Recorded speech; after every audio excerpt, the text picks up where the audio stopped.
आर्यावर्त साम्राज्य के विशाल राजमहल का वो हिस्सा जहां आमतौर पर इतनी शांति रहती थी कि किसी दासी के पायल की आवाज भी पूरे गलियारे में गूंज जाए, आज वहां ऐसा शोर, ऐसी बेचैनी, ऐसी हलचल थी कि लगता था जैसे पूरा महल अपनी सांसें रोके खड़ा हो। राज विश्राम कक्ष के बाहर लंबी कतार में राजकुमार, राजकुमारियां, महारानियां, मंत्री, दासी, महापुजारी, सबकी आंखें बस एक दरवाजे पर टिक गई थी। अरे यार, कल की घटना ऐसी थी कि पूरा आर्यावर्त दहल गया था। सम्राट वीरेंद्र देव, जो अपने तेज, पराक्रम और अदम्य मानसिक शक्ति के लिए जाने जाते थे, वे कल शाम जैसे ही सभा से लौट रहे थे, अचानक आकाश फटा, बादलों ने गरजा कर चेतावनी दी और एक सीधी बिजली उनके ऊपर गिर पड़ी। पूरे दरबार ने अपनी आंखों से देखा था।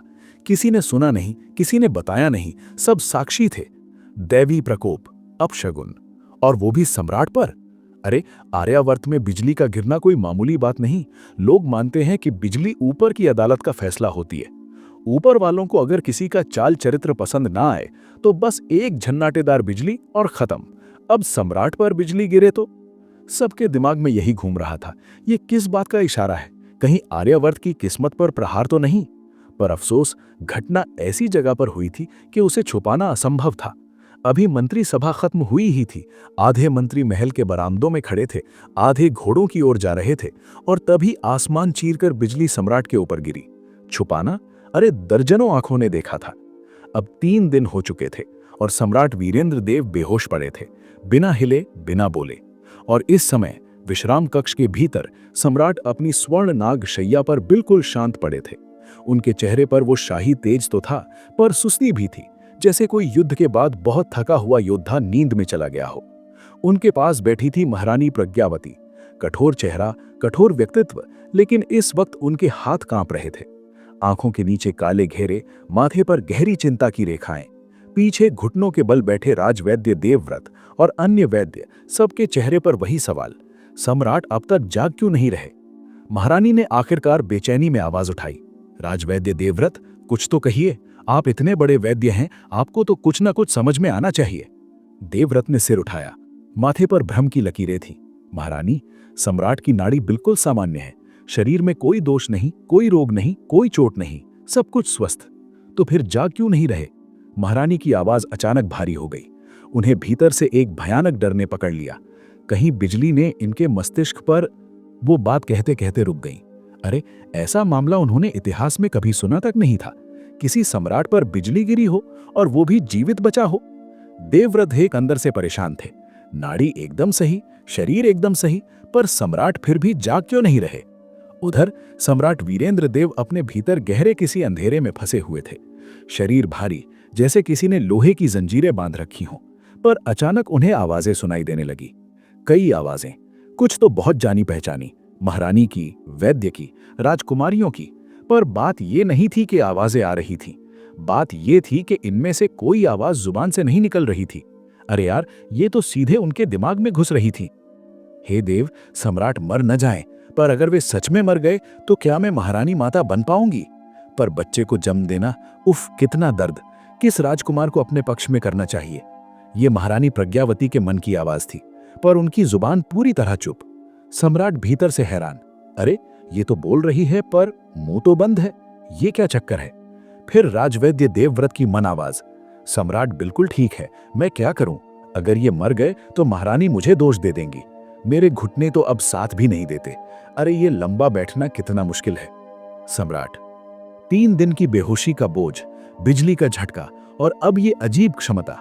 उनका गुस्सा अचानक एक झटके में फूटा और उसी गुस्से ने उन्हें होश में ला दिया। अचानक उनकी आंखें खुली और उन्होंने बिस्तर पर हाथ पटका। अधर्मियों! आवाज भले कमजोर थी, पर कमरे के हर इंसान की रीढ़ में कंपी दौड़ गई। महारानी चौंक कर खड़ी हो गई। सम्राट, आप जाग गए? राजवैद्य, तुरंत इनकी नाड़ी देखिए। उनके मन में, हाय भगवान, बच गई मैं, विडोड नहीं होना पड़ा। लेकिन बच्चे का क्या करूं? दर्द बहुत होता है। सम्राट ने उन्हें ऐसे घूरा जैसे पहली बार सच्चाई देख रहे हो। मुंह बंद, आवाज दिमाग में। राजवैद्य नाड़ी देखने लगे। बाहर से शांत, पर अंदर, हे भगवान, ये देख क्यों रहे हैं मुझे? मैंने क्या गलती की? मुझे तो ये ठीक ही लग रहे हैं। सम्राट की आंखों में अब डर नहीं, बल्कि एक नई शाही ठंडक उतर चुकी थी। अब वे समझ चुके थे कि बिजली ने उन्हें मौत से नहीं मिलवाया, बल्कि उन्हें एक वरदान दिया है। एक ऐसा वरदान जिससे अब कोई भी मन में क्या सोच रहा है वे सब सुन सकते हैं। पूरा महल चुप था, पर सम्राट के कानों में सैकड़ों विचारों का शोर गूंज रहा था। वे धीरे से उठकर बैठ गए और उसी क्षण आर्यावर्त साम्राज्य का इतिहास चुपचाप एक नए मोड़ पर जा चुका था। अब साम्राज्य पर राज करने वाला व्यक्ति सिर्फ सिंहासन का स्वामी नहीं था, अब वो लोगों की आत्मा, उनका मन, उनका छल, उनका डर सब पढ़ सकता था। अरे यार, खेल अब बड़ा होने वाला था। सम्राट वीरेंद्र देव भीतर से क्रोध में जल रहे थे। अरे यार, ऐसा लग रहा था जैसे किसी ने उनकी शाही गरिमा को उठाकर जमीन पर पटक दिया हो। लेकिन ये अजीब सी शक्ति, ये दिमाग वाला जुगाड़ बाहर किसी को बताना बिल्कुल मुमकिन नहीं था। ऊपर से ये शक्ति काम की भी थी, खतरनाक भी और गजब उपयोगी भी। इसलिए चाहे भीतर कितनी भी आग धधक रही हो, उनके चेहरे पर जरा भी भाव नहीं उभरा। बस एक आखिरी बार महारानी प्रज्ञावती को घूरकर उन्होंने अपनी तेज नजर बाकी घुटने टेक कर बैठे लोगों पर डाली, जैसे कह रहे हों, चलो अब असलियत सुनाई दो। और फिर उन्होंने ध्यान लगाया, कौन क्या सोच रहा है। अरे वाह, सम्राट जाग गए। अब तो ये बूढ़ी हड्डियां आराम कर सकती हैं। क्या दासी मेरे लिए वो भुना हुआ हंस ले आई? ये राजवैद्य देवव्रत की आवाज थी। सम्राट के माथे पर नस खिंच गई। अरे, ये वही आदमी है जो कहता था कि वो सादा भोजन करता है, मांस नहीं खाता, और मैंने उसी की सादगी देखकर पूरा महल 1 महीने तक मितव्ययिता पर चला दिया था। ये आदमी भीतर ही भीतर हंस खा रहा था। उफ, शुक्र है सम्राट बच गए, नहीं तो मैं तो साथ ही दफनाया जाता। अभी अभी तो नियुक्त हुआ था, इतनी जल्दी मरता क्या? ये दूसरे वैद्य की आवाज थी, और सम्राट को इस पर तो सीधा दिल का दौरा आ जाता।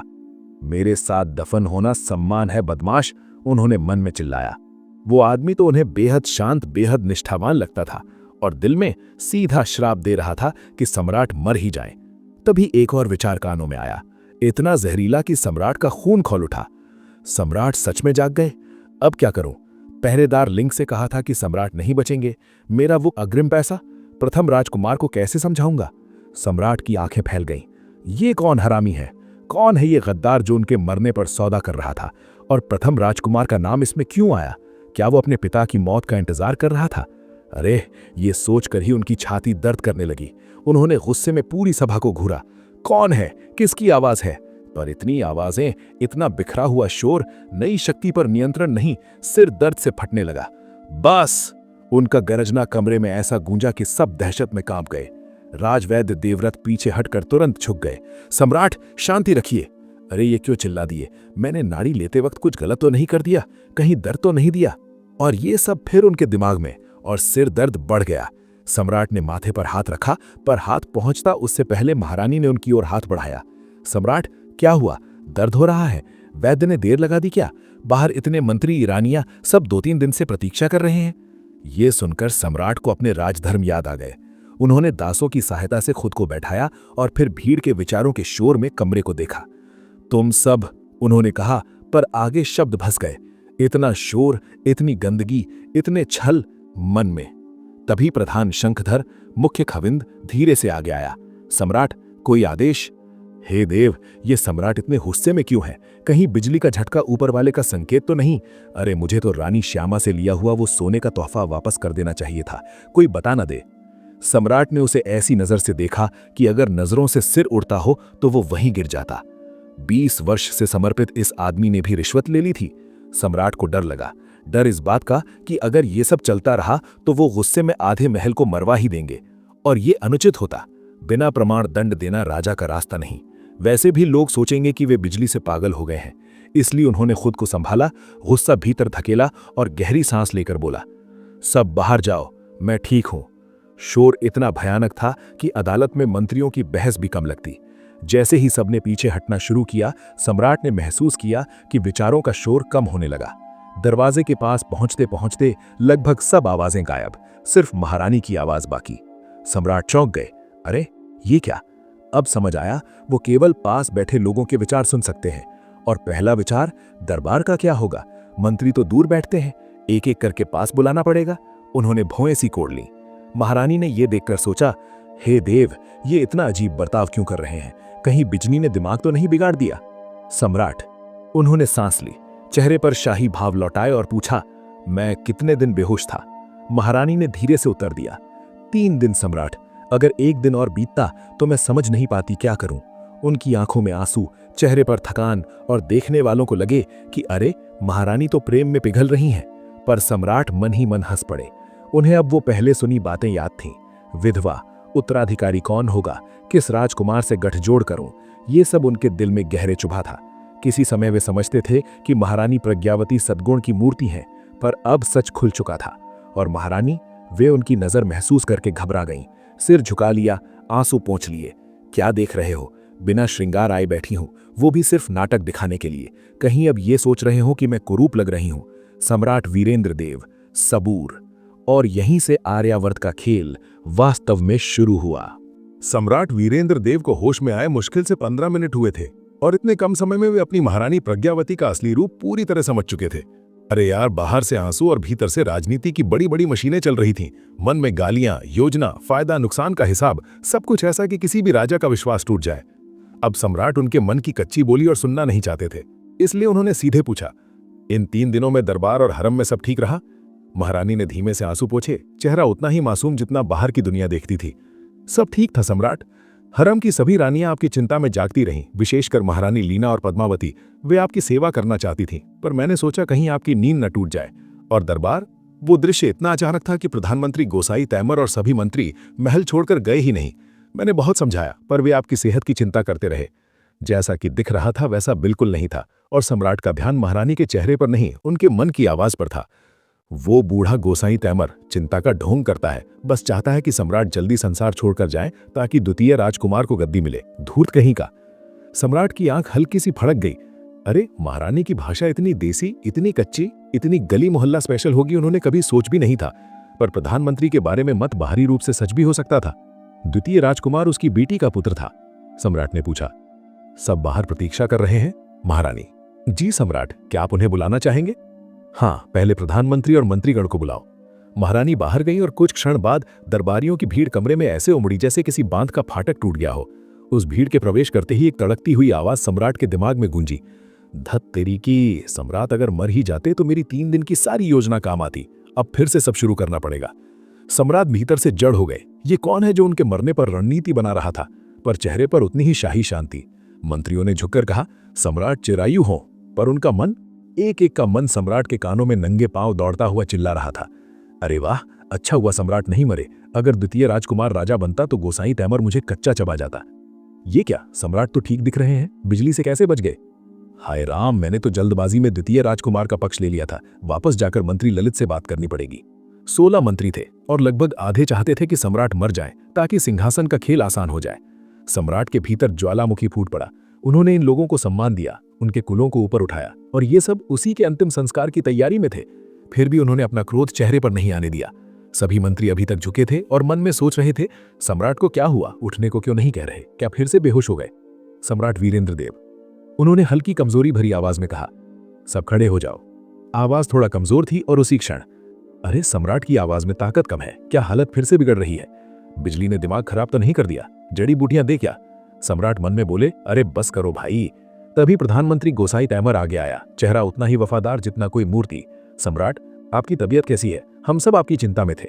और उसके मन से उठी आवाज, हाय किस्मत, इतना सुनहरा मौका और बेकार चला गया। सम्राट की आंखें एक पल के लिए ठंडी पड़ गईं। ये आदमी भीतर से कितना तेज तर्रार, कितना साधु बने रहने की कला में निपुण था कि अपने विचार भी कम बाहर आने दे रहा था। सम्राट ने पूछा, मेरी बेहोशी में दरबार में कुछ हुआ? तैमूर बोला, सब व्यवस्थित रहा सम्राट। जब तक आप स्वस्थ नहीं होते, हम सभी मंत्री राज्य का ध्यान रखेंगे।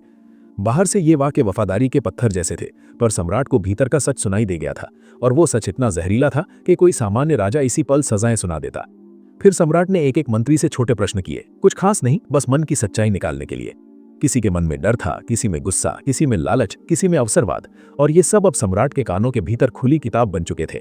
उस समय महल के बाहर दृश्य बिल्कुल अलग था। रानियां अपने गहनों और नजरों से एक दूसरे को तौल रही थी। राजकुमारों और राजकुमारियों की आंखों में उत्सुकता और बेचैनी, पर सबसे पीछे दीवार से टिका एक युवराज, राजकुमार आरवदेव, शानदार वस्त्रों में, 7 सितारा मुकुट से सुशोभित, फीनिक्स सी तीखी आंखों वाला, पर बिना चमक के, जैसे अंदर कुछ बुझ गया हो। वो सीने पर हाथ बांधे खड़ा था, लापरवाह, उदासीन, जैसे उसे इस विराट राजनीति से कोई लेना देना ना हो। तभी एक युवक हविंद उसके पास भागते हुए आया। राजकुमार आरवदेव, सम्राट उठ गए, अभी अभी खबर आई है, वे पूरी तरह होश में है। और उसी पल आर्यावर्त साम्राज्य का सबसे खतरनाक खेल, सबसे गहरी राजनीति और सबसे तीखा सच अपना असली रूप दिखाने वाला था। राजकुमार आरवदेव उस समय वही कर रहे थे जो आर्यावर्त के किसी भी नौवे क्रम के उपेक्षित, कम महत्व वाले राजकुमार को नहीं करना चाहिए। अरे यार, वो अपनी यादों के भीतर बसे पुराने लोक कथानक सीरियल देख रहे थे, जिसको वो प्रिय मानते थे, पर जिसे देखकर किसी को भी लगे कि वो आधा धीमा, आधा खोया हुआ और पूरी तरह राजसी बेकार काम कर रहा है। 3 महीने में वो उस लंबी सीरियल की आधी कड़ियां ही देख पाए थे और उनकी कंप्लीशनिस्ट वाली बीमारी हर कड़ी को पूरा देखने पर मजबूर करती थी। उन्होंने मन ही मन चल रहा दृश्य बंद किया और गहरी सांस लेकर अपनी आंखों में मौजूद हल्की सी सुस्ती को झटका दिया और बस एक पल में उनका पूरा चेहरा बदल गया।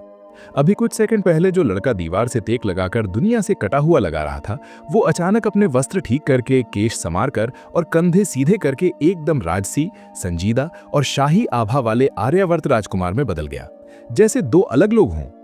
उनके आगे खड़ा उनका निजी सेवक अनिकेत, छोटा अनी, उत्साह में उछल रहा था। राजकुमार आरवदेव, सम्राट जाग गए। आरव ने पीछे हाथ बांधकर धीमे और राजसी अंदाज में कहा, अरे शांत हो जा अनी, इतनी हड़बड़ाहट किस बात की? सामने प्रधानमंत्री गोसाई अंदर गया, इससे साफ था कि पिताश्री को होश आ चुका है।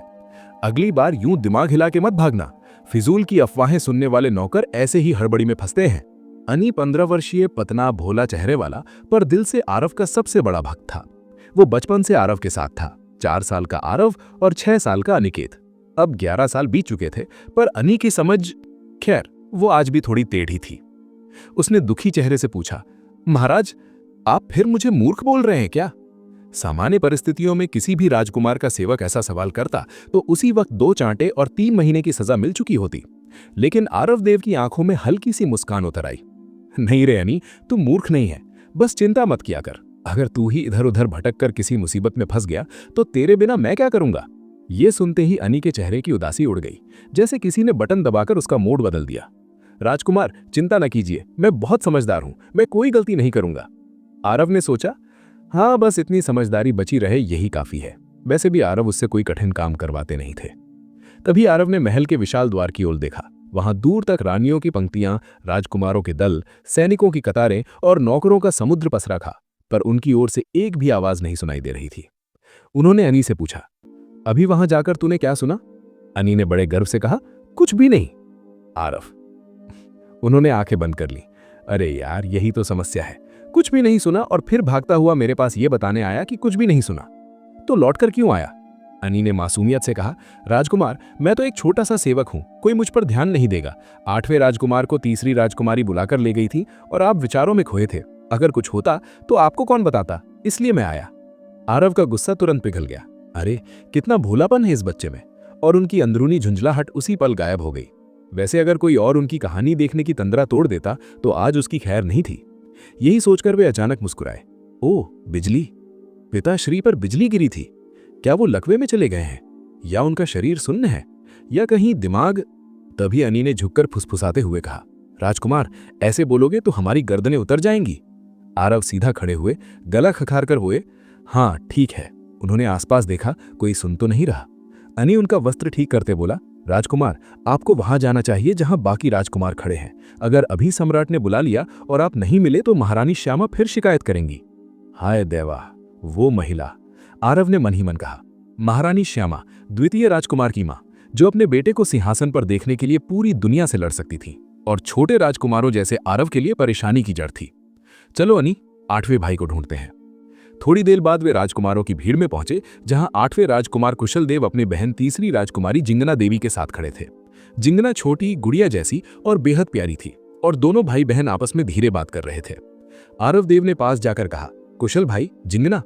कुशल देव तुरंत मुस्कुराए। आरव, मैं अभी तुम्हें ढूंढने ही वाला था। जिंगना खिल उठी। नवम भाई, मैं शर्त लगाती हूं आप फिर आलस में छिपे थे। आरव ने उसकी छोटी सी चोटी खींचकर कहा, हाँ हाँ बिल्कुल, और कल तेरे केसर के पेड़े नहीं आएंगे। जिंगना तुरंत पिघल गई। नहीं नवम भाई, मैं गलत थी। आप तो पिताश्री के स्वास्थ्य के लिए मन ही मन प्रार्थना कर रहे थे ना। बहुत देर, अब एक पेड़ा कम मिलेगा। नवम भाई, आप बहुत कंजूस हो। कुशल ने दोनों को देखकर गहरी सांस ली। अरे तुम दोनों थोड़ा गंभीर रहो, ये दरबार का समय है। आरव ने तुरंत चेहरा गंभीर बनाया। उनका मूड बदलने का कौशल पूरे महल में मशहूर था। कुशल भाई, महारानी प्रज्ञावती की ओर से क्या कहा गया? पिताश्री सच में जाग गए? कुशल ने बताया, हाँ, महारानी के दूत ने बड़े भाई और हम सबको धैर्य रखने को कहा है। लगता है सम्राट जल्दी हमें मिलने बुलाएंगे। आरव ने पूछा, सबको? हाँ, कम से कम राजकुमारों को तो बुलाया ही जाएगा। आरव के चेहरे पर परेशानी उतर आई। अरे यार, यही वो चीज है जिसमें मुझे सबसे ज्यादा झुंझलाहट होती है।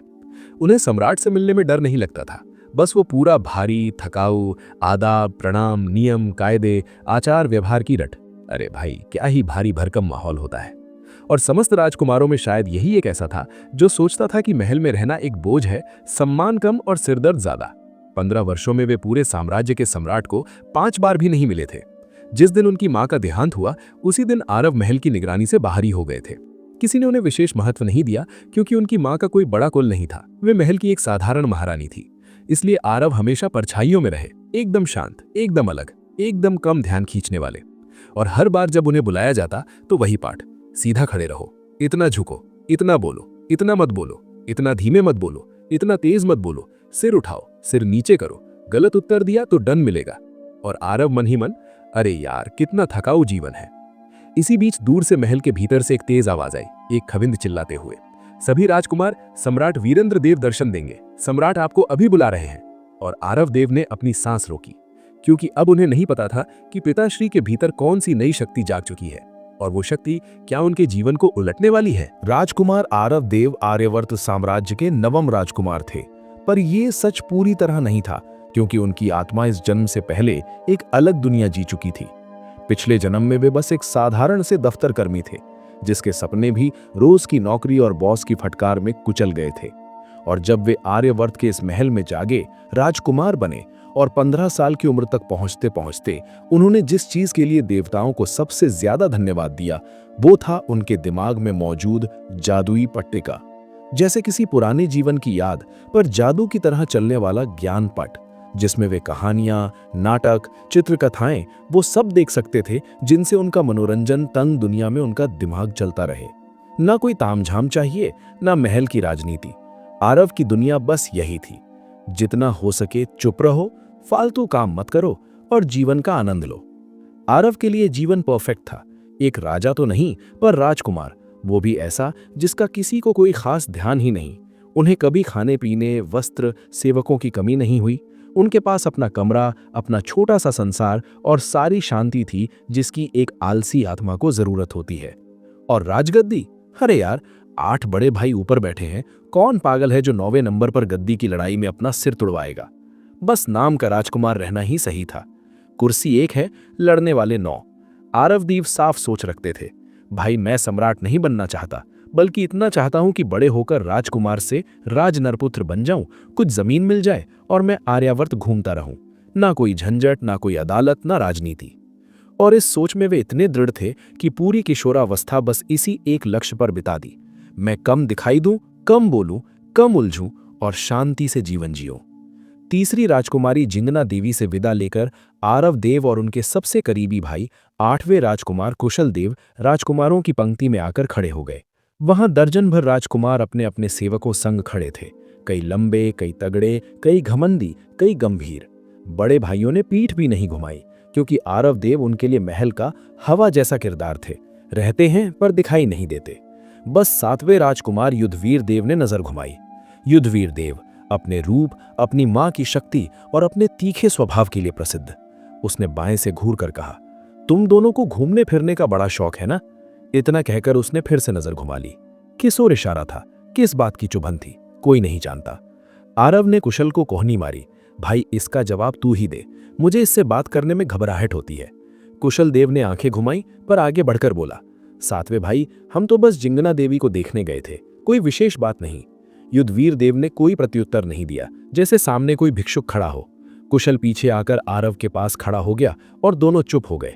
पर आरव देव की नजर 7वें भाई पर अटकी रही, इस बार राजनीति के कारण नहीं, रूप के कारण। अरे ये भाई तो इतना सुंदर है कि किसी की भी चित्त खो जाए।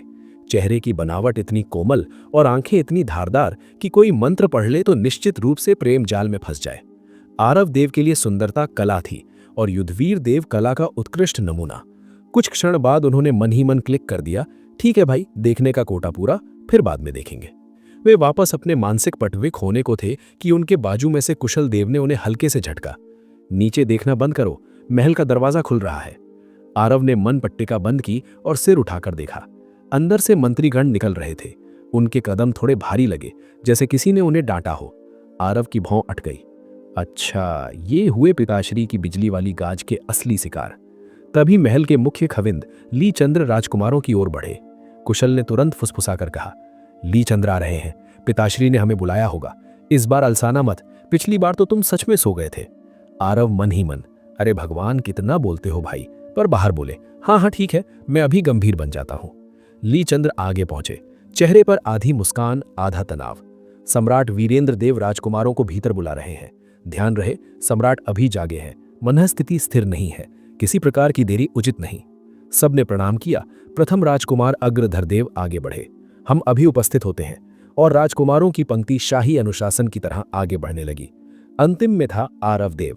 मापदंडों के अनुसार वे सबसे छोटे, सबसे कम ध्यान खींचने वाले राजकुमार थे। वे सोच रहे थे, एक और औपचारिक मुलाकात, दंड, आचार, प्रणाम, उफ। पर जैसे ही वे अंदर घुसे, घुटनों के बल झुके, उसी क्षण छन एक सोने का प्याला उनके सामने फूट गया। सम्राट वीरेंद्र देव का क्रोधित स्वर महल की दीवारों से टकराकर गूंजा। ये घोर अपमान है, असहनीय। पूरा दरबार झुककर बोला, सम्राट कृपया क्रोध शांत करें। आरव देव, क्या? अरे यार, ये क्या हो गया? मैंने क्या किया? अभी तो मैं अंदर घुसा ही था, मेरा क्या दोष? मैं तो बस दुनिया की सबसे दुर्भाग्यशाली टाइमिंग लेकर पैदा हुआ हूं। और वहीं आरव को पहली बार लगा, पिताश्री का वो मन पढ़ने वाला वरदान कहीं उनके जीवन को उलट पुलट न कर दे। राजकुमार आरव देव सबसे आखिर में उस स्थान पर घुटनों पर बैठे थे जहां महल की छाया इतनी घनी थी कि घुटनों के नीचे की संगमरमर की टाइली भी अंधेरी दिखने लगती थी।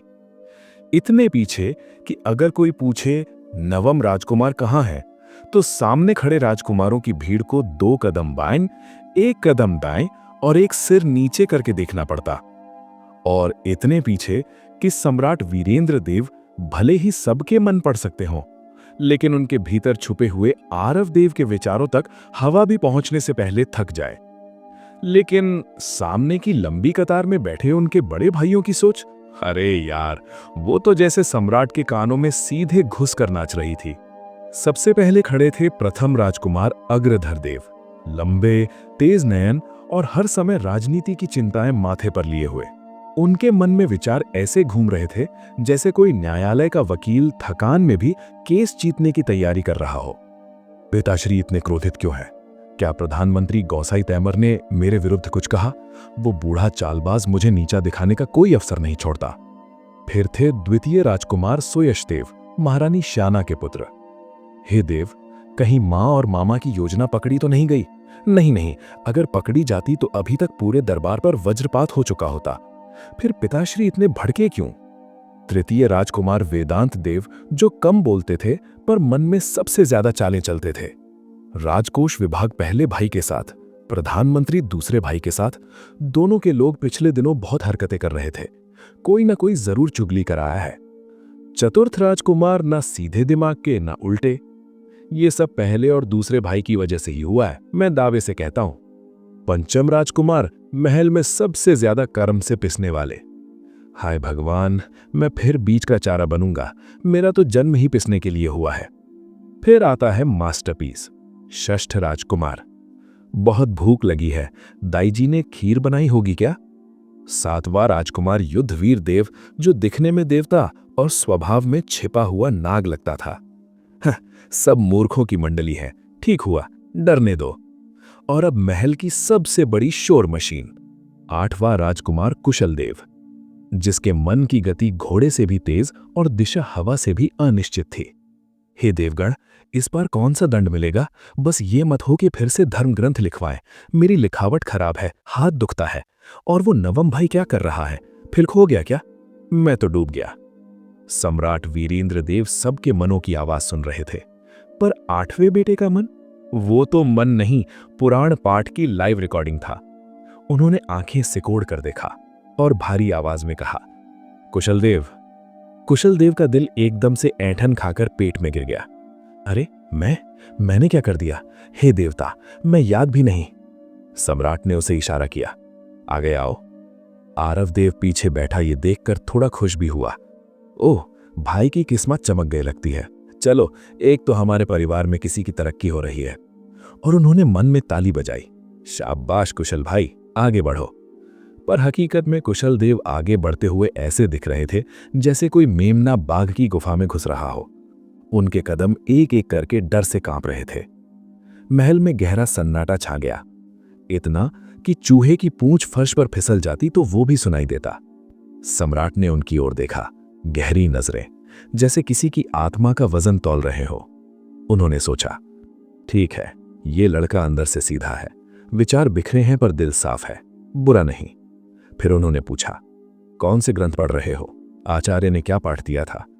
और उसी क्षण कुशल देव का मन सीधे पाताल में चला गया। ग्रंथ? कौन से ग्रंथ? आचार्य ने क्या सिखाया था? सोचो सोचो सोचो। अरे धत तेरी की, ये सब नवम भाई की गलती है। कल रात उसने वो भूत की कहानी क्यों सुनाई? लाल साड़ी वाली, लाल पायल वाली। हे देवता, वो आज रात तो नहीं आएगी? सम्राट का पूरा चेहरा काला हो गया, जैसे स्याही उसी पल उनके माथे पर गिर गई हो। उन्होंने अंदर ही अंदर 3 बार सांस रोका। 1, 2, 3 पर संयम टूट गया। वे गरजे, नवम राजकुमार कहाँ है? आरव देव, सामने आओ। पूरा दरबार थरथरा गया। और आरव देव? अरे यार, वो तो मानसिक पट्टिका में अपनी कहानी का क्लाइमैक्स देखने ही वाले थे। सन्नाटा। 3 सेकंड, 4 सेकंड और 5 सेकंड। कोई आवाज नहीं, कोई हरकत नहीं। सम्राट की आंखें पत्थर की तरह जम गईं। फिर एकदम तीखी आवाज निकली, आरव देव। पर पीछे से चुप्पी। राजकुमार आरव देव इतने शांत बैठे थे जैसे किसी ध्यान योग का हिस्सा हो। 8वां भाई कुशल लगभग बेहोश होने वाला था। हे देव, ये मूर्ख फिर खो गया। कितनी बार कहा, पिताश्री के सामने खोना मत, ये तो मरवा देगा। उसके विचार इतनी तेजी से घूम रहे थे कि सम्राट का सिर फिर दर्द से धड़क उठा। सम्राट ने खविंद लीचंद को आंखों से संकेत किया।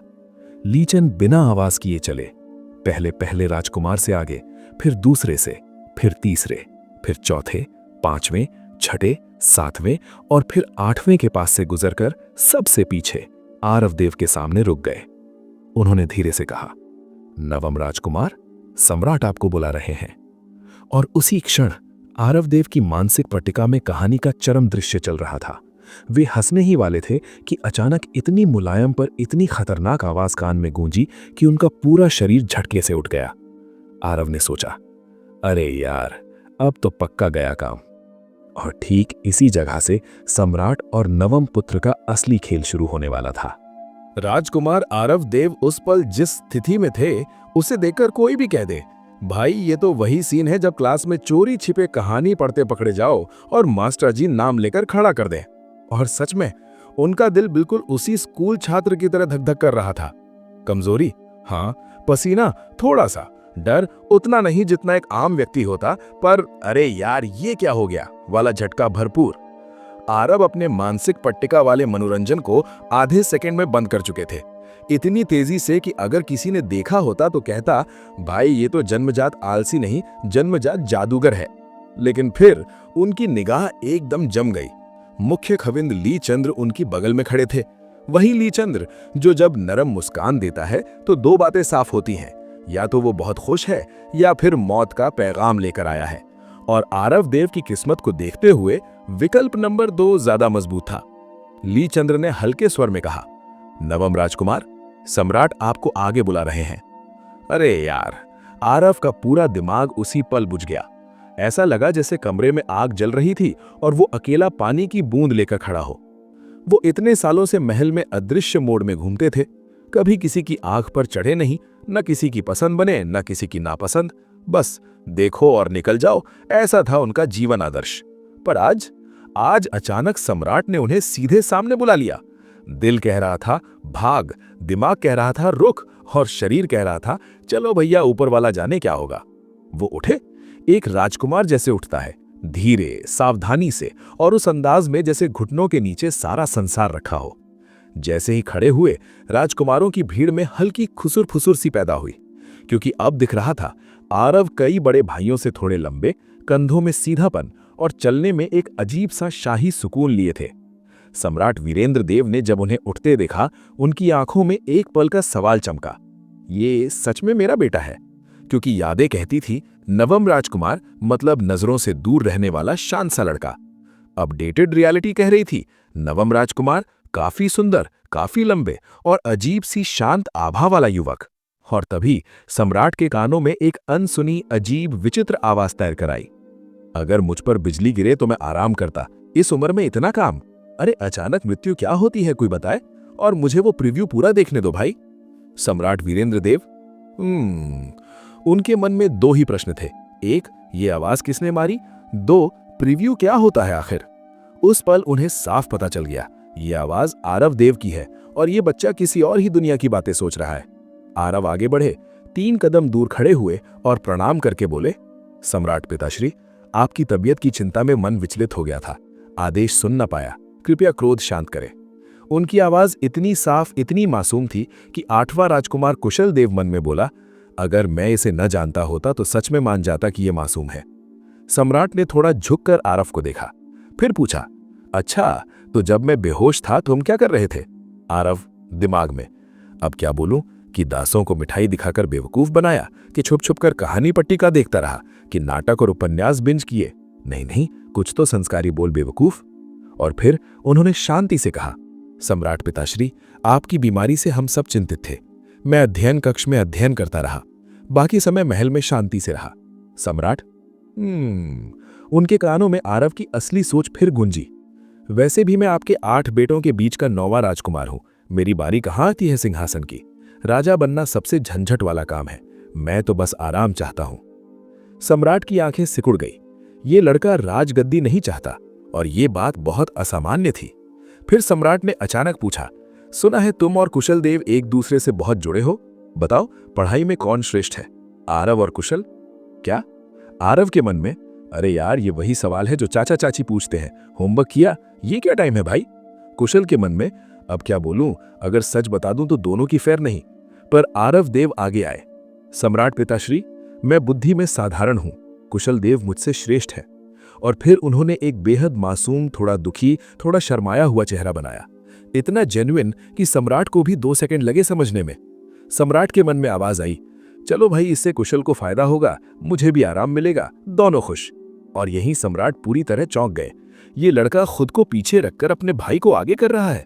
महल के हिसाब से ये अजीब बात थी, क्योंकि महल में भाई भाई से ज्यादा खंजर लड़ते हैं, पर आरव देव, वो गद्दी ही नहीं चाहता था, न शक्ति, न राजनीति, न महल का खेल। सम्राट ने गहरी सांस ली, उनकी आंखों में आरव के लिए पहली बार एक सच्ची उत्सुकता चमक उठी। और यहीं अध्याय का सबसे बड़ा खुलासा सम्राट के मन में हुआ, मेरे नवम पुत्र आरव देव सत्ता नहीं चाहता, ये बच्चा सचमुच अलग है। और यहीं से पिता पुत्र के रिश्ते की दिशा धीरे धीरे बदलने लगी। आर्यावर्त साम्राज्य के इतिहास में ऐसा राजकुमार मिलना बहुत मुश्किल था, जो स्वयं ही सिंहासन नहीं चाहता। अरे चाहने वाले ने तो पूरा महल सिर पर उठा रखा था, और ना चाहने वाला, भाई वो तो जैसे कह रहा था, मुझे गद्दी नहीं चाहिए, मैं अपनी कंबल चाय सुकून वाली लाइफ में खुश हूं। सम्राट वीरेंद्र देव के लिए यह नई बात थी। जितने राजकुमार उन्होंने देखे, सब या तो सत्ता चाहते थे या सत्ता पाने वाले की तरफ खड़े रहने की कोशिश करते थे। लेकिन आज उन्हें अपने ही पुत्र नवम राजकुमार आरव देव में एक अलग ही जीव मिला था। इस थोड़े से सामना होने पर भी सम्राट समझ गए थे, आरव वो मूर्ख नहीं था जैसा हरेम में लोग उसे बताते थे। वो उतना सरल नहीं था जितना लगता था, वो चतुर था, बहुत चतुर। और सबसे अजीब, ऐसी बातें सोचता था जो इस दुनिया में किसी ने सुनी ही न थी। सम्राट के मन में कई प्रश्न घूम रहे थे, ये बच्चा आखिर सीखता कहां से है? कौन सी ग्रंथावली है जिसमें ये प्रीव्यू जैसी बातें लिखी हैं? क्या ये किसी नए प्रकार की गलत संगति तो नहीं? पर वो जान भी नहीं पाए कि असली उत्तर था आरव देव, मानसिक पट्टिका, मनोरंजन की दुनिया। लेकिन सम्राट क्या समझते, उन्हें तो ये लगता था कि ये बच्चा अजीब है, बहुत अजीब। सम्राट वीरेंद्र देव ने अपनी मन श्रवण दिव्य विद्या को किसी को नहीं बताया, न अपने वजीर को, न महारानी को, न किसी राजकुमार को। ये शक्ति उनके लिए अब तक की सबसे बड़ी ताकत थी। इतनी कि इस शक्ति से वे निष्ठा और द्रोह दोनों का सच्चा चेहरा सुन सकते थे। लेकिन ये ताकत मिलने का मतलब ये नहीं था कि वे हर किसी को तुरंत दंड दे दें। राज्य एक महीन धागे पर टिकता है। दोष तो बहुत सुनने को मिलते हैं, पर सजा, उसके लिए प्रमाण चाहिए। और इसीलिए सम्राट शांत थे, बाहर से। भीतर तो बिजली की तरह उनके विचार चल रहे थे। आरव ने जो उत्तर दिया था, सम्राट ने न कोई प्रशंसा की न कोई फटकार। आरव मन ही मन सोच रहा था, अरे यार, कहीं मैंने ज्यादा बोल तो नहीं दिया? लगता है पिताश्री नाराज हो गए। कुशल देव ने जब देखा कि पिता कुछ नहीं बोल रहे, उन्हें जरूर लगा होगा कि कुछ बड़ा होने वाला है। तभी अचानक सम्राट ने कुशल देव की ओर देखा और धीमे स्वर में बोले, क्योंकि आरव ने कहा है, कुशल देव, तुम कल और परसों प्रातःकाल मेरे कक्ष में पुस्तकों की सेवा करोगे। महल में एक झटके में हवा बदल गई। पुस्तक सेवा, ये कोई साधारण काम नहीं था। ये तो वो अवसर है जिसमें राजकुमार सीधे सम्राट के पास बैठकर उनके लिए पाठ पढ़ता है। ये नजदीकी का, अनुग्रह का एक बहुत बड़ा संकेत था। और कुशल देव, वो तो दंग रह गए। आर्यावर्त की प्रथा में ये अवसर हर राजकुमार को जीवन में शायद ही मिलता हो। सबसे बड़े राजकुमार युद्धवीर देव ये सुनकर भौहें सिकुड़ गए। दूसरे राजकुमार कुंतल देव साफ असहज हुए। बाकी राजकुमारों की पीठ तन गई। और कुशल देव, सम्राट पिताश्री की आज्ञा का पालन होगा, उन्होंने तुरंत उत्तर दिया, जैसे ये अवसर उनके हाथों से फिसल न जाए। आरव देव मन ही मन बोले, वाह भाई, कुशल तो आज जैकपॉट मार गया। मेरा भाई आगे बढ़े, देवता भी खुश, मैं भी खुश। बस भाई आगे बढ़े, मुझे भी थोड़ा बहुत सुख मिलेगा। सम्राट, ये कैसा आशीर्वाद है? ये तो श्राप जैसा लग रहा है। सम्राट को हंसी भी आई और विस्मय भी। महल की राजनीति में कौन सा भाई दूसरे भाई की उन्नति का कामना करता है? आरव देव सच में अलग थे। फिर सम्राट ने मजाकिया सी क्रूरता से कहा, चूंकि आरव पढ़ाई में कमजोर है, वो भी कल आएगा और मैं स्वयं उसके अध्ययन की जांच करूंगा। पूरा महल रुक गया। आरव देव, मैं? बाकी राजकुमार, कुशल देव, भाई तू फंस गया। कुछ देर चुप रहने के बाद आरव देव ने बड़ी मुश्किल से कहा, जी आज्ञा। और मन में, हे भगवान, आखिर ये पिता है या स्कूल का प्रधानाचार्य? मुझे और कुशल को ही क्यों बुलाया? युद्धवीर तो बड़ा समर्थ है, उसे बुलाते। सम्राट वीरेंद्र देव के चेहरे पर गहरी नजरें और हल्की मुस्कान थी। ये लड़का जितना दिखता है उससे कहीं ज्यादा समझदार है। फिर सम्राट की निगाह सबसे बूढ़े राजकुमार युद्धवीर देव पर गिरी। महल में हवा कड़कड़ाई। युद्धवीर देव कद काठी से शेर जैसे, चेहरे से तेज और अंदर से महत्वाकांक्षी। सम्राट ने पूछा, युद्धवीर, सुना है राजकोष विभाग में तुमने पिछले दिनों अत्यधिक निष्ठा दिखाई है? युद्धवीर ने झुककर कहा, सम्राट पिताश्री, ये मेरा कर्तव्य है, आपकी सेवा करना सौभाग्य है। सम्राट की आंखें सिकुड़ी और तभी उनके कानों में आवाज गूंजी, अरे भागो, ये कौन सी निष्ठा है भाई? पूरा खजाना तो युद्धवीर अपने निजी कोष जैसा चला रहा है। सम्राट पूरा जड़ हो गए। उन्होंने धीरे से आरव की ओर देखा। ये बच्चा जानता कैसे है? ये दरबार की बातें सुन कैसे लेता है? आरव देव तो महल की दीवारों के भीतर ही रहते हैं, दरबार से कोसों दूर। फिर इनकी बात इतनी सच क्यों है? सम्राट ने गहरी आवाज में पूछा, तो मुझे ये क्यों सुनने को मिला कि मेरी बेहोशी के दौरान तुम कई अधिकारियों से गुप्त मिलने गए थे? पूरा दरबार तड़ातड़ ठंडा हो गया। आरव देव मन ही मन बोले, अरे यार, बगावत करने का कोई टाइम होता है क्या? राजा जिंदा है और तुम योजनाएं बना रहे हो। ऐसे तो पहली लिस्ट से ही आउट हो जाओगे। कितना मूर्ख होना पड़ता है ऐसा करने के लिए। सम्राट का माथा फड़क गया। इतने गंभीर माहौल में ये लड़का इतनी कैजुअली बातें सोच रहा था जैसे पड़ोस में चाय की कितली खोल रही हो। बाकी राजकुमार डर से पसीने पसीने हो रहे थे और आरव भाई बिल्कुल दर्शक की तरह एंजॉय कर रहा था। सम्राट ने एक बात साफ समझ ली, ये बच्चा आरव देव सिर्फ अलग ही नहीं है, बल्कि इस खेल में सबसे अनदेखा और सबसे खतरनाक मोहरा है। आर्यावर्त साम्राज्य के विशाल राजमहल में उस समय की हवा ऐसी भारी थी जैसे कोई अदृश्य हाथ सबके सिर पर तलवार रखे हुए हो। सम्राट वीरेंद्र देव अपने शय्या आसन पर बैठे थे। राजकुमार अपनी अपनी पंक्ति में घुटनों पर टिके हुए थे। उन सब के भीतर डर, शक, बेचैनी और दबी हुई लालसाएं लहरों की तरह उमड़ रही थीं। लेकिन ये बात किसी को नहीं पता थी कि इस समय सम्राट को सबके मन की बातें साफ साफ सुनाई दे रही थीं, जैसे किसी ने हर दिमाग की खिड़की खोल दी हो। और इस वजह से सम्राट अंदर ही अंदर आधे पागल होने वाले थे। पहला राजकुमार युद्धवीर देव। जब सम्राट ने उनकी ओर देखा और पूछा, पिछले 2 दिनों में तुमने कौन कौन से अधिकारियों से मुलाकात की है? युद्धवीर देव ने चेहरा मासूम बनाया। सम्राट पिताश्री, मैं निर्दोष हूं। आपने आंखें बंद किए 2 दिन हुए। दरबार का पूरा भार गोसाई तैमर जी उठा रहे थे। वे वृद्ध हैं। मैंने कर्तव्य समझकर कुछ दायित्व बांटने का प्रयास किया। उनकी आवाज धीर गंभीर थी, पर उनके दिल का सच, वो तो सम्राट साफ सुन रहे थे। वाह, बहाना भी खूब बनाया है मैंने। गोसाई तैमूर उसी दिन सब उगल देता अगर न संभाला होता। अब पिता को भी पता लग गया, अब सफाई देनी होगी और तेजी से तैयारी करो, किसी को हटाना पड़ेगा। सम्राट वीरेंद्र देव की आंखें फड़क उठी। पहले भी सुना था, अब सीधे आरोपी के मन से ही सबक सुन लिया। गुस्सा उनके भीतर ऐसे भड़क उठा जैसे जंगल में आग। मेरे ही बेटे, मेरे ही रहते विद्रोह की तैयारी कर रहे हैं। सम्राट का सीना धड़कता रहा, लेकिन उन्होंने खुद को रोका, क्योंकि गुस्सा दिखाते ही सब समझ जाएंगे कि राजा का मन कुछ ज्यादा ही जान रहा है। दूसरा राजकुमार कुंतल देव। सम्राट ने कहा, कुंतल, सुना है तुम इन 2 दिनों आराम में थे। कुंतल देव का दिल वहीं बैठ गया, लेकिन चेहरा ऐसा जैसे पक्षी के पंख पर ओस की बूंद। पिताश्री, ये क्या कह रहे हैं आप? मैं तो आपकी बीमारी में इतना विचलित था कि चैन ही न मिला। कौन सा दुष्ट मेरे विरुद्ध अपवाद कर रहा है? बताइए, मैं उसी को यहां बुला लूं। चीख के अंत में आवाज कांपने लगी। इतनी अच्छी एक्टिंग कि पूरा नाट्य मंडली भी खड़े होकर तालियां बजा दे। और उसी समय आरव देव की मन की आवाज सर से सम्राट के कानों में आई। वाह कुंतल, ये तो टॉप लेवल ड्रामा है। रोने की टोन, पीड़ित वाला डायलॉग, कौन दुष्ट है, सब सेट। पितोजी एक्टिंग स्कूल खोल दें और आपको हेड बना दें। सम्राट। युद्धवीर को सुनकर जो आग भड़की थी, कुंतल का ये बोल सुनकर वो आग ठंडी पड़ गई। आरव की सोच इतनी मनोरंजक थी कि क्रोध भी हंसी में बदल जाए। सम्राट सोचने लगे, ये लड़का किस मिट्टी का बना है। आरव देव, एक तरफ खड़ा अदृश्य सा राजकुमार। सब राजकुमार तने खड़े थे, लेकिन आरव कुशल देव के पास खड़े ऐसे दिख रहे थे जैसे कोई विद्यार्थी स्कूल सभा में ऊँघ रहा हो। चेहरा शांत, आंखें हल्की झुकी हुई, मुंह पर हल्की ऊब।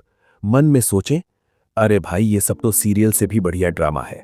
सीट भी बढ़िया मिली है, सामने लाइव शो चल रहा है, बस पॉपकॉर्न नहीं है।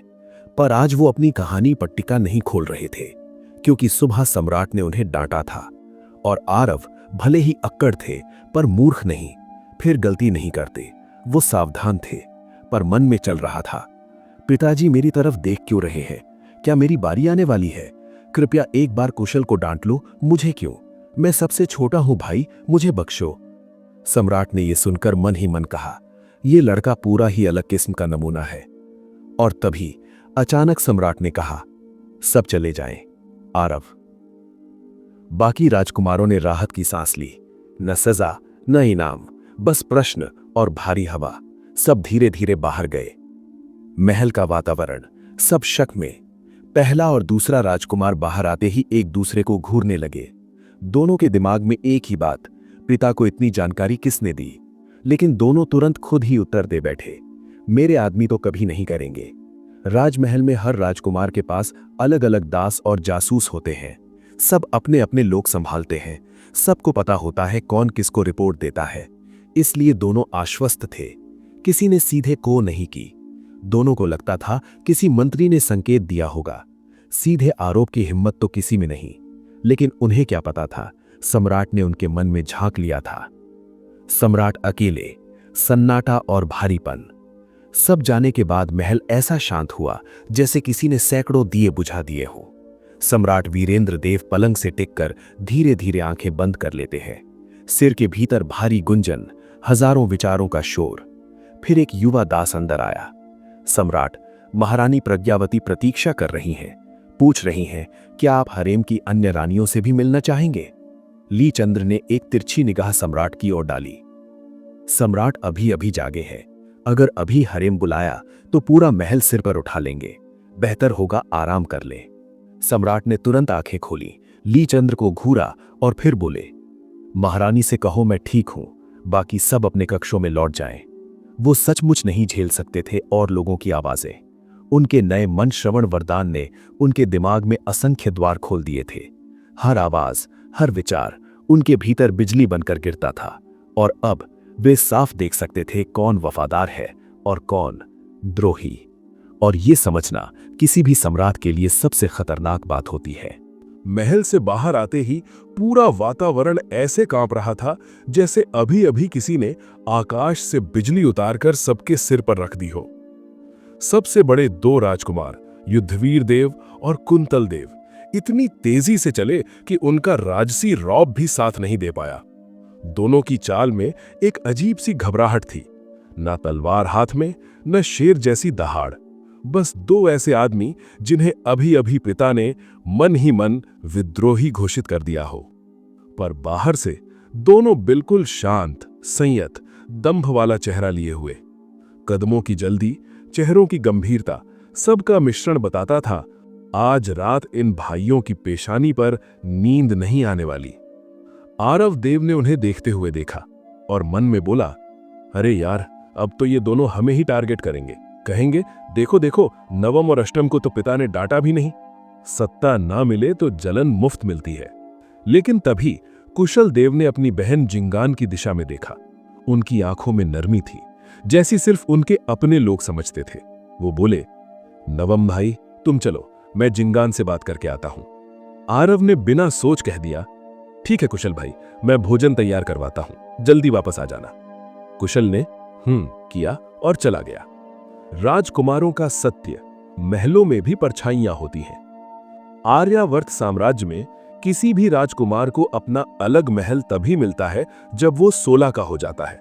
लेकिन ये नियम सिर्फ नियम है, इसके पीछे एक और नियम होता है, मां की सिफारिश। जिस राजकुमार की मां शक्तिशाली हो वो कभी 52 सप्ताह इंतजार नहीं करता।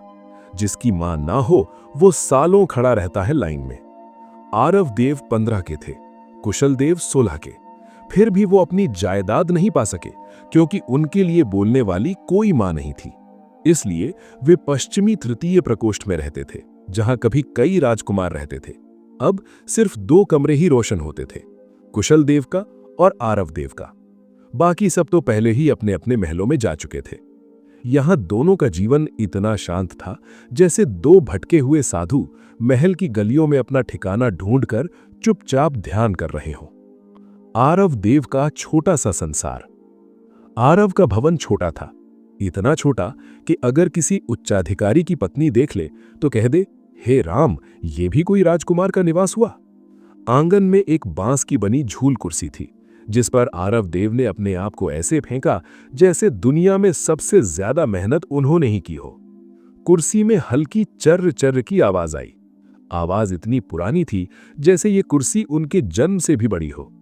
2 युवा दास, होंगजोंग और बाईबन, झाड़ू मारते हुए ऐसे शांत थे जैसे ये दृश्य रोज देखते हो, जैसे राजकुमार का बांस पर लेटना उनके लिए बिल्कुल सामान्य हो। अंजी, वो मासूम सा दास, बिल्कुल उनके पास खड़ा था। उसके चेहरे पर हमेशा की तरह राजकुमार, मैं तैयार हूं गलती करने के लिए वाला भाव था। आरव की आंखें आधी बंद थीं, थोड़ी धूप, थोड़ी हवा, थोड़ी बेपरवाही, और ये दृश्य किसी फकीर जैसा सुंदर लग रहा था। पर तभी उनकी निगाह अंजी पर पड़ी और उनका दिल बैठ गया। ओ अंजी, तूने भोजन की तैयारी क्यों नहीं की? अभी तो मैंने कहा था कि कुशल भाई के लिए भोजन बनवाना है। अंजी ने ठहर कर कहा, पर राजकुमार, 3 दिन पहले आपने स्वयं कहा था कि भोजन पहले मत तैयार करना, वरना ठंडा होकर स्वाद बिगड़ जाता है। तो मैं कुछ नहीं करता। आरव ... आरव का चेहरा ऐसा हो गया जैसे किसी ने कहा, आप फ्री हैं, और फिर तुरंत काम दे दिया हो। उन्होंने मन में सोचा, लो भाई, अब गड़बड़। जब भी वांगशी खाली हाथ आते हैं, या तो मिठाई खो गई, या किसी ने छीन ली, या महल में राजनीति उबल रही है। उन्होंने कहा, उन्हें अंदर लाओ। वांगशी अंदर आए, उनकी आंखों में अनुभव और आवाज में हल्का तनाव। आरव बोले, बोलिए। वांगशी ने गहरी सांस ली। राजकुमार, कल आपने जो गंधराज केक मंगवाया था वो अगले 3 दिन तक उपलब्ध नहीं होगा। आरव की भौहें उठीं। किसने रोका? और तब वांगशी ने कहा, महारानी प्रज्ञावती ने। आंगन में बना सन्नाटा ऐसा लगा जैसे हवा भी ठहर गई हो। आरव देव, ओहो, अब ये महारानी बीच में क्यों कूद पड़ी? मिठाई पर भी राजनीति? अरे यार, इतनी मीठी चीज को वैमनस्य में मत घसीटो। झूल कुर्सी रुक गई।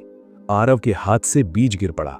उनका चेहरा ऐसा हो गया जैसे किसी ने कहा, तुम्हारी छुट्टियां कैंसिल। वो धीमे बोले, ठीक है, तुम जाओ वांगशी, मैं समझ गया। पर सच ये था, वो कुछ भी नहीं समझे थे। सिर्फ इतना कि महल में मिठाई रोकना भी इतिहास में पहला संकेत होता है, अब तू राजनीति के बीच आ चुका है। और आज ये संकेत सीधे आरव देव की ओर तना था। वांगशी ने धीमी आवाज में कहा, राजकुमार, ये महारानी प्रज्ञावती का आदेश नहीं, बल्कि महारानी से नीचे रानी श्यामा का आदेश है। कुछ ही दिनों में वो जियानजिया मंडप में पुष्प दर्शन उत्सव आयोजित करने वाली हैं। चौथी राजकुमारी ने विशेष रूप से गंधराज केक मांगे थे, इसलिए उनके लिए महल रसोई ने पूरा स्टॉक अलग रख दिया है। आरव देव का चेहरा देखकर ही लगता था कि उनका दिमाग अभी अभी फटकर धुएं निकालने वाला है। उनकी आंखें फैल गईं, जैसे किसी ने कहा हो कि तेरी पसंदीदा मिठाई अब प्रतिबंधित है। ये क्या था? आरव विचारों में खो गए। भाई, ये रानी श्यामा दिमाग साथ लेकर चलती हैं कि नहीं? सम्राट पिता बिजली से झुलसकर 3 दिन मौत के मुंह में पड़े रहे और ये महिला गुलदस्ता सजाने और केक बांटने की तैयारी में लगी थी। हे भगवान, ये क्या मानसिकता है? उन्होंने गहरी सांस ली। रानी श्यामा ने आदेश कब दिया? वांगशी ने कहा, राजकुमार, यह आदेश आपके पिता सम्राट के जागने से पहले का है। आरव, अरे वाह, ये तो उससे भी बड़ी बेवकूफ़ी है। इतना ही नहीं, महल में जब सम्राट की हालत बिगड़ती है तो हर समझदार स्त्री प्रार्थना करती है, उपवास करती है, कम से कम मैं दुखी हूं का ढोंगी कर लेती है। लेकिन रानी श्यामा, वो गंधराज केक की बुकिंग कर रही थी। जाने दो, उनका दिमाग तो जैसे मल मूत्र से चल रहा था। आरव ने जल्दी पूछा, क्या महारानी प्रज्ञावती को इस बारे में पता है? वांगशी ने कहा, राजकुमार, शायद पता है, क्योंकि कल महारानी के प्रमुख सेवक वांग यू महल रसोई में आए थे। आरव, अब दिमाग सच में जल गया। तो इसका मतलब ये कि महारानी जानती हैं पर कुछ कह नहीं रही। क्यों? क्योंकि उनके कोई बेटे नहीं और राजगद्दी की जंग में वो कुछ कहकर भी क्या बिगाड़ लेंगे। आरव देव की हंसी हल्की और कड़वी थी। इतने वर्षों की राजनीति देखकर उनकी आत्मा समझ चुकी थी, महल का हर निर्णय मक्खन की तरह मुलायम दिखता है, लेकिन भीतर से चाकू जैसा धारदार। आरव ने सोचा, मुझे क्या, मेरे केक बंद हुए हैं, राजगद्दी नहीं। उन्होंने शांत चेहरे से कहा, ठीक है वांगशी, अगर गंधराज केक नहीं मिल रहे तो कोई बात नहीं, डानियू दूध केक उपलब्ध है। वांगशी ने झट कहा, हाजिर है राजकुमार। आरव देव ने संतोष की सांस ली। तो कल रात डानियू दूध केक भेज देना और एक एक हिस्सा कुशल के और जिंगान को भी। वांगशी थोड़ा चकित हुए। राजकुमार ऐसी छोटी छोटी बातों में भी भाई बहन का ख्याल रखते हैं, महल में ऐसा देखने को नहीं मिलता। वो बोले, जैसा आदेश राजकुमार। आरव ने होंग झोंग को इशारा किया, अरे होंग, चांदी की थैली ले आओ। महल में काम बिना चांदी नहीं चलता। चाहे राज्य तुम्हारा हो, पर अगर मिठाई विशेष चाहिए तो पैसा देना ही होता है। और आरव देव, अरे वो तो पूरे महल में सबसे बड़े डीलर के नाम से प्रसिद्ध थे। सालों से वो बीच बीच में छोटी कमाई करके अच्छी पूंजी जुटा चुके थे। होंगझोंग थैली लाया, वांगशी ने आदर से लिया और चला गया। आरव देव ने फिर से पुराने बाबा की तरह झूले पर लेटकर आंखें बंद कर लीं। कुछ देर बाद कुशल देव का आगमन। कुशल देव जैसे ही आए, उन्होंने देखा कि आरव देव झूले पर माथा टेके, धूप सेकते हुए, बीज चबाते हुए दुनिया से पूरी तरह कटा हुआ है। कुशल देव का माथा टनक गया। नवम भाई, ये क्या हालत बना रखी है तुमने?